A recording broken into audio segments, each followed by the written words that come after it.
পরম প্রেমময় শ্রী শ্রী ঠাকুরের চরণে আমার শতকোটি প্রণাম জানাই। পরমারাধ্যা জগৎজননী বড়মার চরণে আমার শতকোটি প্রণাম জানাই।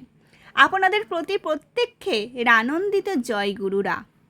আজকে আমি আপনাদেরকে শোনাবো একটা সুন্দর ঘটনা। একদিন নাট্যমণ্ডপে আমাদের আচার্যদেব বসে আছেন। সেই সময় এক মা তার বছর তিনেকের বাচ্চা নিয়ে গিয়েছেন আচার্যদেবকে প্রণাম করতে। মা যখন আচার্যদেবকে প্রণাম করছে, সেই সময় ছেলেটি আচার্যদেবের নাট্যমণ্ডপের একদম ভিতরে প্রবেশ করে আচার্যদেবের কাছাকাছি চলে যায়। ওখানে যে গুরু ভাইয়েরা উপস্থিত ছিলেন তখন তাড়াতাড়ি করে উঠে ছেলেটিকে আটকানোর চেষ্টা করে। তখন আচার্যদেব বাধা দিয়ে তাদেরকে থামান। বাচ্চা ছেলেটি তার কাছে উপস্থিত হলে আচার্যদেব তাকে বলেন, তুই কি আমায় কিছু দিবি? বাচ্চাটির সাথে সাথে তার প্যান্টের ডান দিকের পকেটে হাত ঢুকিয়ে এক মুঠো লজেন্স বের করে আচার্যদেবের দিকে এগিয়ে দেয়। আচার্যদেব দু হাত পেতে ভক্তি ভরে সেই লজেন্স গ্রহণ করেন।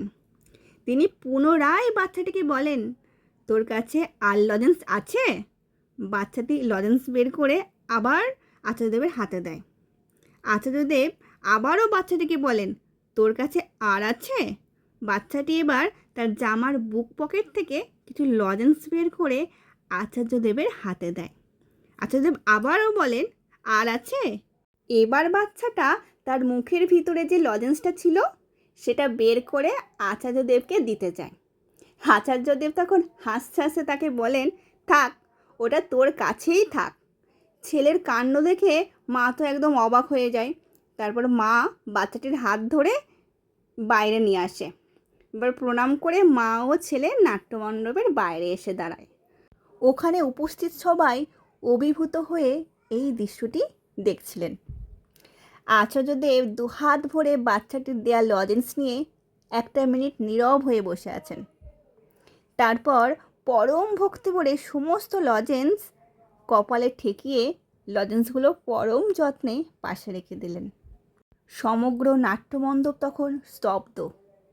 নীরবতা ভেঙে আচার্যদেব বলেন, এই বাচ্চাটা আজ আমাদের একটা অত্যন্ত মূল্যবান শিক্ষা দিয়ে গেল।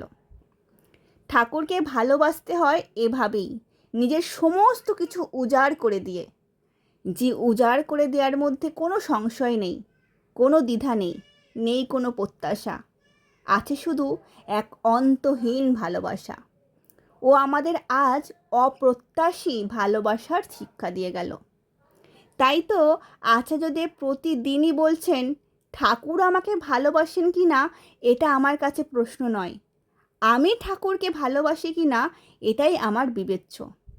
তিনি আমায় ভালোবাসুন বা নাই বাসুন, আমি আমার সমস্ত উজাড় করে দিয়ে তাকে ভালোবেসে যাব।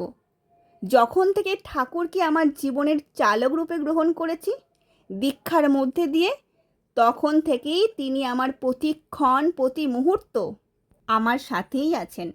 কিন্তু ভেবে দেখতে হয়, আমি কি আমার জীবনের প্রতিটা মুহূর্তে তার সাথে আছি? জয়গুরু।